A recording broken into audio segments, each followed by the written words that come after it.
January 31st, 2025. My name is Kurt, and this is my daily Good Life meditation. This is an exercise that I do each and every day, a little bit after waking up, to remember my life objectives and principles, those which are outlined in my book, Going Alone. I also use the time to think about the last 24 hours and how I did with the challenges and the opportunities that I encountered. I go over my 8 objectives of my creed. I plan for the coming day, and within that, I prepare myself for death. So before I do that, though, a thank you to my supporters on Patreon, my YouTube members, and for those of you who watch my videos who buy my books, generating the revenue to fuel my adventures in Japan.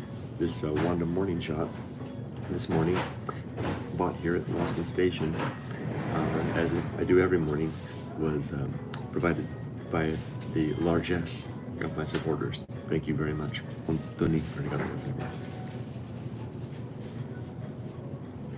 now a disclaimer. There's lots of new subscribers on YouTube, on my YouTube channel. Welcome. It's good to have you all here. Love seeing your new names in the comments, both on the videos and here. I'll get to the comments at the end of all of this.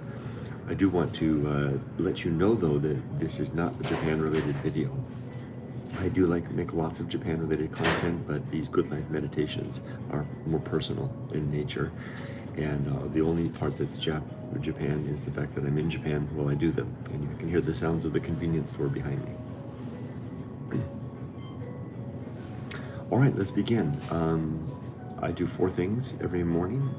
During this meditation, I reflect on the last 24 hours. I go over my creed. I prepare for the coming day, and I prepare myself for death. But I'm folding the death one. I'm going to start folding it beginning today into the creed, so it'll be really 3. Here we go. Let's see if I can remember to do it in that order. First, last night and yesterday. I slept great last night. I'm going to just drop mentioning nights because every night is a good night now compared to my workaday world, my working life, where nights were difficult, if not a torture sometimes. Those days seem to be over now that I'm retired. Thank goodness. Yesterday was a very full day. Yumiko and I were busy all day long. We had a couple of things to do relative to our new house purchase, which we had purchased the day before. Yesterday was our first day with the home. In fact, we only spent maybe an hour at the house. We were very busy with giving notice at our current apartment. We gave notice to the end of February. Going down to the city center to register our addresses at our new house and getting our My ID cards, which are cards the Japanese government gives out for identification to reflect our new address. We planned to work on the utilities, but we didn't get to do that. We'll work on that today. And then we also were taking care of Yumiko's father's lunch and our own lunch and walking our dogs. And between all of that, oh yeah, and we visited a reform company yesterday in the morning to talk to them a little bit about redoing our bathroom. So we did 4 big things yesterday that consumed most of the day.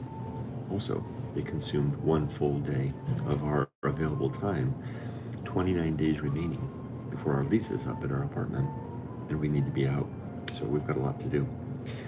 We spent about an hour, like I said, at the house in the late afternoon. The sun was going down. Yumiko got a lot done. We're sorting through all the stuff that was left behind in the house to decide what to keep and what not to keep. Yumiko probably produced a half-dozen big bags of trash to throw away, whereas I got to 2. My challenge was that I was assaulted. I was not assaulted. I encountered a lot of emotions in the process. I chose to work last night in the room that will be my room, upstairs, on the overlook on the one of the bedrooms upstairs, which it turns out was the room of the woman who sold us the house, who grew up in that house, and that was her room when she was growing up. And it turns out she had basically left her life, her childhood, wholesale in the room. You know, remember, we bought the house and they offered us a big discount if we would accept the house with the furnishings, which we accepted. So we got everything. And I knew that Japanese, or maybe humans in general, do this. They are seemingly eager sometimes to step away or step out of the past, to embrace something new. Maybe the past is painful or haunting in some way. But when I was an antique dealer here in Japan over a decade ago, I encountered that all the time, where we would do basically what would constitute the Japanese version of an estate sale, and I would counter people's, not just their knickknacks, but their, what I call photographs and memories. Literally, their family photos and the things that had sentimental value to them. And it astonished me that people left that stuff behind, which shouldn't astonish me, because I am precisely that sort of person myself.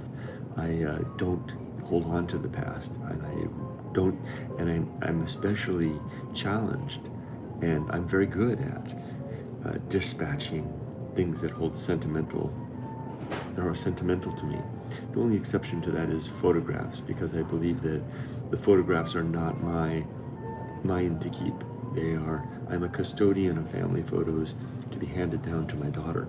But anything that's my own personal object, like if I have a particular little statue or something like that that has some sentimental memory, after a decade or so, I will make it a point to get rid of it, and often to get rid of it in an ignominious manner, aka a manner which throws shade on the sentiment that I hold. That's because for some reason, I am a man that doesn't attach well to the sentiment of things.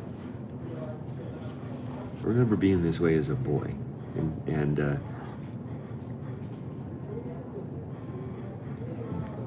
you know, kind of having like I distinctly remember being like a preteen, like in my single digits, like 8 or 9 years old, and noting how my extended family were sentimental for objects in the household.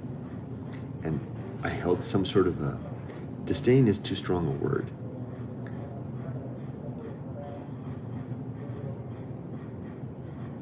It almost, and the way I'm going to describe it is going to sound strange, but like a weakness.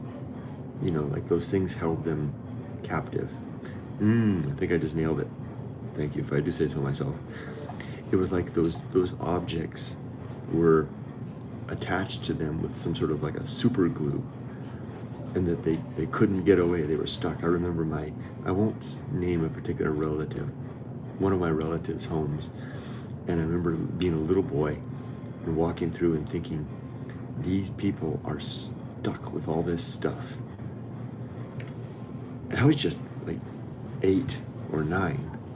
So this is a very early impression that I had that persists to this day. And I will hold on to some things for a while, but they're doomed. And coming back to Japan this time, I was particularly, as my wife likes to say, without Ruth. That's my wife's funny way of saying ruthless. I think it comes from a Spike Lee picture, Be Without Ruth.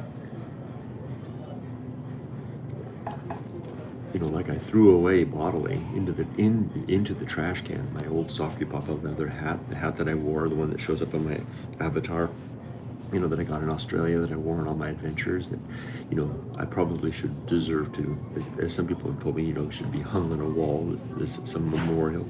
Now I went out to the trash and opened the trash and jammed that thing down in there and slammed it shut, deliberately, to not just throw it away, but to throw it away with malice. Because what I was doing was I was forcefully removing from myself that sticky sentiment. And a couple of other items I got rid of as well, that would have been seemingly very important to me. But I was kind of convinced by Laura. She doesn't know she convinced me of this, but Laura is a longtime friend of the channel. We had a couple of talks in the last months before I left America, before I went to the desert, and email correspondence.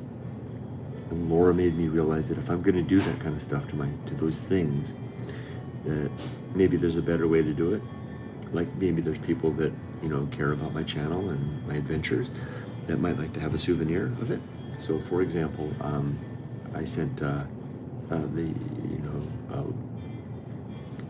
little, I don't remember what he was called, the Daruma figure that sat by my side, and when I did my good life meditations in the States, that little um, Daruma statue, wooden Daruma statue, I sent that to Erica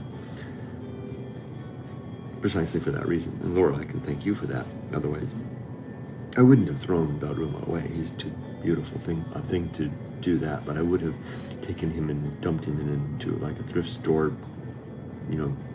bin. And like another friend of mine, Linda, she got a collapsible and accordion style Edo period portable lantern that I carried around, that I carried around with me for a long time. One of the real treasures of my 5 years as an antique dealer. So rare, such a rare item it was. It was like a collapsible, portable, think of it like an Edo period flashlight. And I gave that away. I brought that to a White Elephant Christmas event. And it just so happens that my dear friend Linda got it out of that White Elephant. So I kind of played it up like even though clearly it wasn't intended for her because it was a White Elephant. But she got it. And I was glad to see that went home because she seemed pleased with it. Erica seemed pleased with the statue. If I had changed my tune early enough, someone else would have gotten the hat. Anybody that cared about it. You see what I'm saying, right? So there's a long way to say that yesterday, when I was going through my room, cleaning my room out in the new house, which was chock full of everything that was left behind, and it was the owner's house. She's in her 40s something now. She's an attorney here in Japan, very successful, and but she left it all behind, and it's like, everything from her kindergarten school outfit through her elementary school, stuff, her schoolgirl uniform, her high school schoolgirl uniform is there with all the little bow and everything hanging in the closet. And then when I opened them, I started going through the drawers, photographs and personal things that I won't, out of respect for her privacy, I won't share about. But I will tell you this, there was strong evidence of love had and love lost.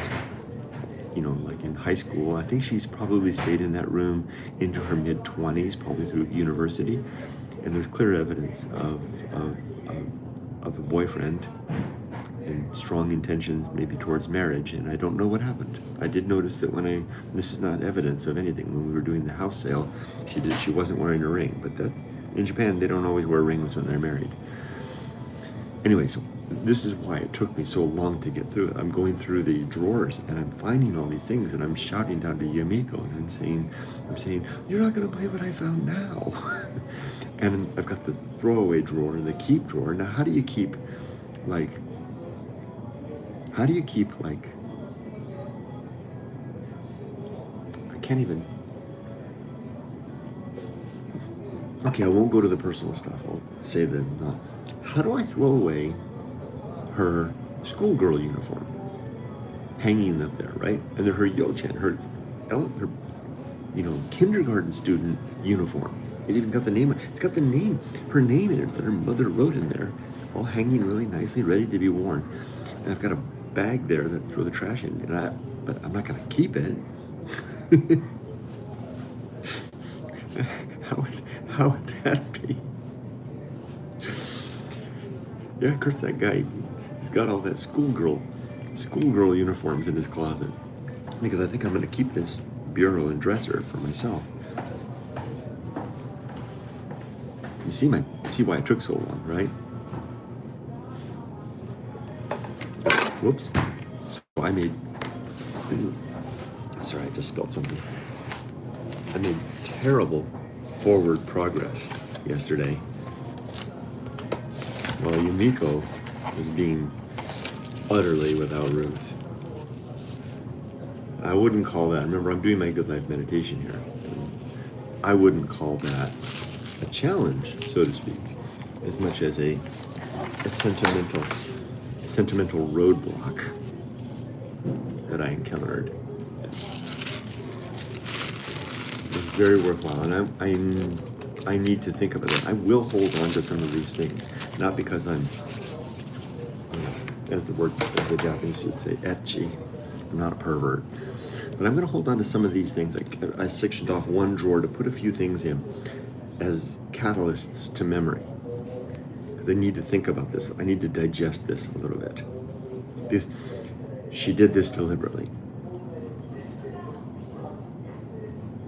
If it was me in that situation, I would have, if I was her, I would have thrown the things out myself rather than leave them for some stranger to discover. Especially after she sat, well, by then it was too late at the house sale. She met us. I wonder if she had any feelings about it then. Granted, that was just one room. That's the first room. Now, I don't think the other rooms are going to be as challenging because they were the rooms of elderly people. And I'm not saying elderly people don't have memories, but I'm not going to find any schoolgirl uniforms in there.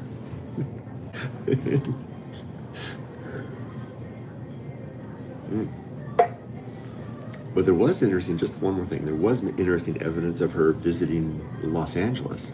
Postcards, American, quarters and nickels. She had brought back stuff from a trip to America. So clearly she had some experience there.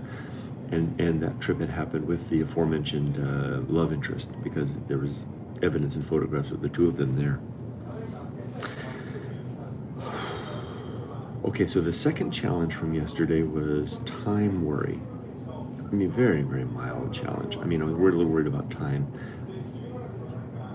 You know what? I'm glad I'm talking about this right now, because the time worry was, I have a big thing I need to work on, which is taxes. It's tax season, and I usually like to get my taxes done early. I've got a great accountant. She's fast, and she's good. She's really good. But even if I wait until the end of February, because I'm just thinking, how am I going to juggle getting the house ready and moving in and doing taxes? Even though every time when I do my taxes, it's easy because I just get all the paperwork and send it to her.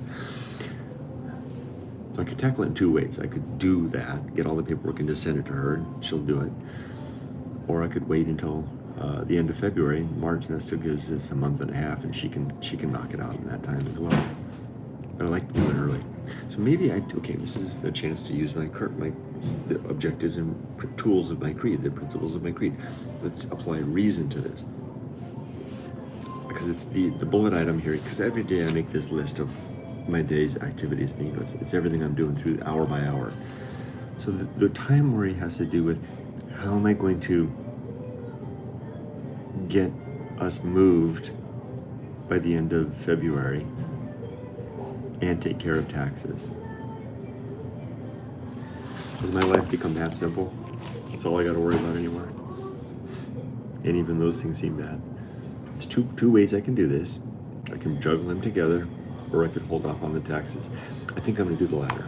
Okay, so because I still don't have the information from all of the various entities that where money happened, and they send me the forms and I have to collect them all and send them to the account. I don't have it all. So what I think I'm going to do then is I'm going to table taxes until March. There you go. We'll see if I can actually successfully do that up here. Okay, that next brings me to my creed, the 8 objectives of my creed, which consist of as follows, 8 things. And I'm going to go ahead and tackle the readiness for death here. See, I remembered. Number 1, first objective is to be always ready to die. That means I need to have my affairs in order, my relationship sound, and my life's work complete. So now, am I ready to die? Well, my affairs are in order except for my taxes, but I'm working on it. I'd say it's not like I'm delinquent. My relationships are sound. I don't have anybody that I have to clean up, things with. And my life's work is complete. With my book being done, my daughter being grown, I still have more work that I want to do, but the first thing I need to do is get settled into this new life. So yeah, number 1, good. Second objective is to make good and effective use of my time, to make sure I'm not wasting my days. 3, to develop and maintain good and sound life principles. That is precisely the 8 objectives and 35 principles of my Good Life Creed. Number 4 is to cultivate good emotional reactions, to become a person who reacts well to every circumstance, especially the surprising and challenging ones. Number 5 is to perform good actions relative to my creed, namely pursuing the improvement of the well-being of thinking creatures, aka increasing the quota of virtue in the world. Number 6 is to recognize my true limits and true opportunities so that I'm operating within the scope of my control, of my abilities, my control, and my tenure. It's interesting to put a temporal twist on that, huh? Number 7 is to do just one thing at a time, and do that thing slowly and deliberately and carefully, just like I'm doing this meditation. That's why I'm not answering comments right now, because it's one thing at a time, so I'll get to the comments afterwards. Number 8, the final objective, is to keep my balance, both in my mind and my body, so that I'm living my life in as equanimous, is that a word, manner as possible. I love the word equanimity. Harmony of motion. I don't know that equanimity necessarily can extend to that definition, but of it, both emotion, thought, and physicality. Boy, that almost sounded spiritual, huh? I'm not a spiritual guy. Okay, so that's good for the creed. For today, there are 3 options on the table. So after I'm done with this, I'll wrap this exercise up. Usually I've got myself until 6:30 I can do this. It's almost 6 o'clock. I'm half an hour ahead of schedule. That means a leisurely walk for me home. So, or what I'll do is I'll edit a video here when I'm done. And I've got, because yesterday I did, if you saw yesterday's Retiring in Japan video, it included a bonus, which is a complete house tour. Yesterday, one of the things that I did yesterday and the night before last was that in readiness for this big reform that Miko and I are about to do, I wanted to create a photo and video archive of every room in the house as we found them. So I began, not last night, but the night before, I went to the house with Yoko and Yumiko, and I literally turned on all the lights in the house, and I went through every single house, and imagine every room is like a square or a rectangle. I went to every corner in every room and took a photo. No magnification, magnification, zoom or anything like that, just as it is. And then I took a photo of the ceiling. I went through every house, so I created a nighttime with lights on catalog of every room in the house, including all of the drawers. And I opened every drawer. See what I did? I made a snapshot of the place. Then, the following day, which was yesterday, I went back by myself while Yumiko was taking care of her dad's lunch. I went back by myself and did the same thing again under daylight circumstances. Then I went through and I made a video of the whole place, but I didn't do it in one fell swoop. I didn't do like start at the front of the house and then keep the camera going and go through a house, because that's hard to then find. Like, what if you want to look at the laundry room, right? You have to scroll through a 35-minute video to find it. So I started at each room. Actually, I started outside, because it includes the outside too. I started at each room and I announced which room I'm at, and then I did all the video. Stop. That's one clip. Then I went through to the next room, including the hallways, and did the same thing. And I did it in a circuitous manner. On the first I did the front of the house. Then I came inside, did a circuitous tour of the first floor. Then I went up the hall stairs and did a circuitous tour of the second floor. Then I went outside and did a circuitous tour of the outside. And then I made a trip out through the bamboo forest, out to the river, to show the land and the circumstances around it. Now, what I'm going to do then is, so I've got 3 bodies of photos and videos: nighttime shots of the house, daytime shots, photos of the house. I'm flipping you off here. And then the last one is video clips. The reason I did this is that as we proceed, and we want to have, because Yumiko and I like to watch the reform videos that other people make, and they'll often include befores and afters, right? I wanted to have a rich catalog of before shots to refer to as we're making the reform. So like here we redid the bathroom. Here's what it looked like before. And I don't want to have to, wade through a backlog of photos to find it or videos. So what I've done is on my iPhone, because I don't have a computer anymore. My iPhone is everything. In the Photos app, I've created folders and subfolders. There's a separate word for that. Folders and files, I think it's called. There's a folder for the house reform, and then files below that for the nighttime, there's a folder for the house reform, another folder for the before shots. I gave it a different name. And then files within that for photographs of the nighttime, daytime, and then all the video clips.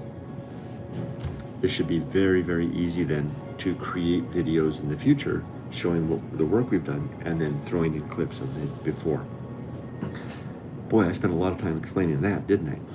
But what I did last night, if you watched the Retiring in Japan video, which is my other series, which is doing very well actually. If you watch that, it's almost an hour long. It's like 54 minutes long. Not quite an hour. At the end, in addition to the gesticulating and running around, I included all of those video clips in sequence. So you get a full house tour in the video yesterday, but I don't make any mention of that in the description or the title. It's only a bonus for anybody that makes it that far. But what I'm going to do today, and this is on my list of things to do today, is to extract out that section, and then I'm creating a separate video, which is the full video house tour. Then what I did this morning before I came over here is on YouTube, I created a new playlist called something to the effect of like the home tour, home renovation playlist. And that's going to be the second video in that series. So all the videos that we do, which are about the home reform, which are going to be part and parcel of the Retiring in Japan series, which is a support of my book, Retiring in Japan. Those will also be those videos, because Retiring in Japan is one train of thought, right? It's everything related to this experience of retiring in Japan, and it's going to go on for a long time. It's going to be probably my main series on my YouTube channel. A secondary adjunct to that is the home reform videos. So I have two playlists, the Retiring in Japan playlist, the home reform videos. So any video that is part in the series of Retiring in Japan, but is a home reform video, goes into that playlist. See how I can segregate it out? It's like a freeway on-ramps and off-ramps.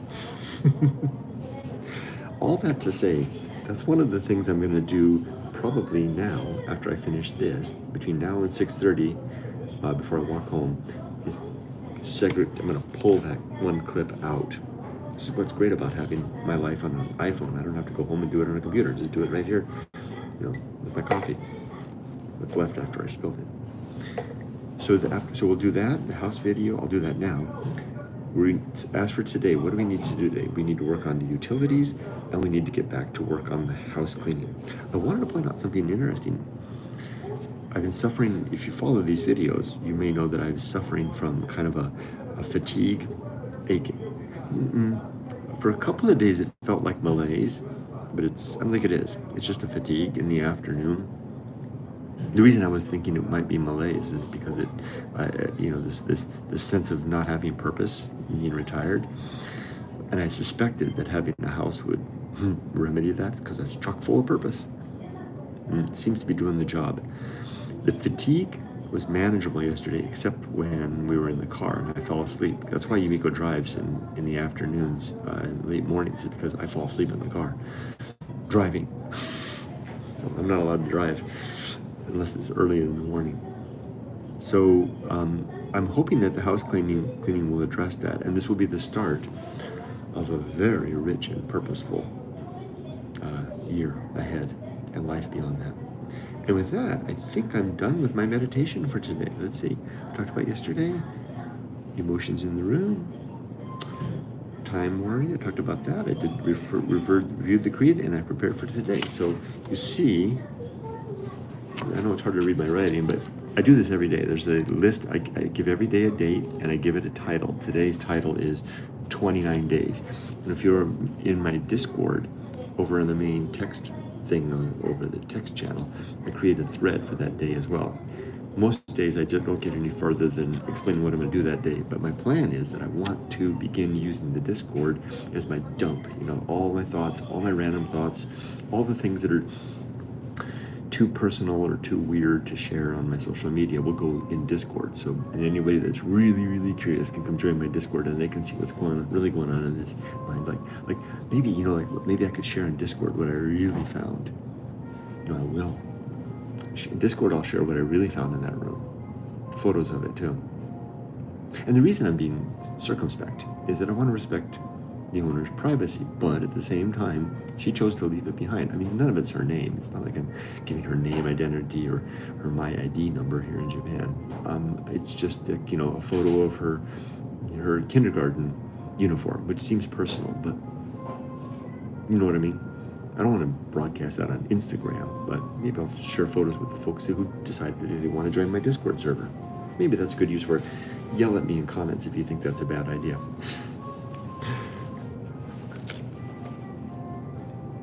Okay, I think that's it for that. Speaking of comments, let's read the comments, wrap this up.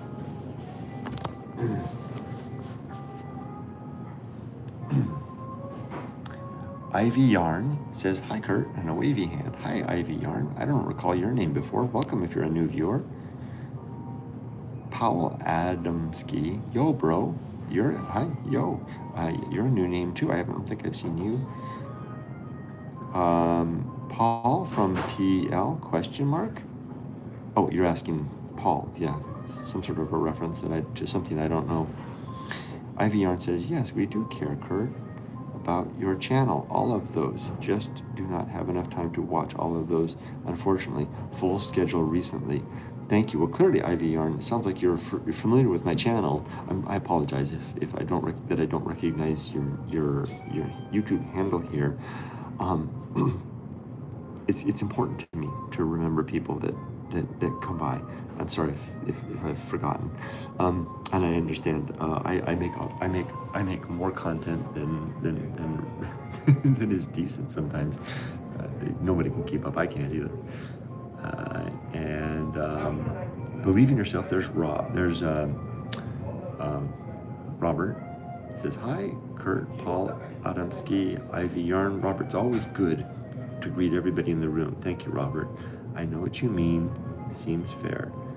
Robert goes on, "I'm logged into Discord most of any given day, servers related to how I intend to fund my next visit to Japan." Got it.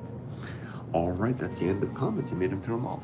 So a quick peek at Lawson behind me before I close up and sign off. And I'll head out. I'm going to do the aforementioned video thingy, and then I'll go home and join my wife for a dog walk, breakfast, and start our day in earnest. Thank you all for joining me. Wishing you all the best. Remember, be safe, but not too safe. And Ivy Yarn finishes with, "No worries, Kurt. Love your content. Cannot remember all names. Thank you for understanding." Take care, everybody. Bye-bye.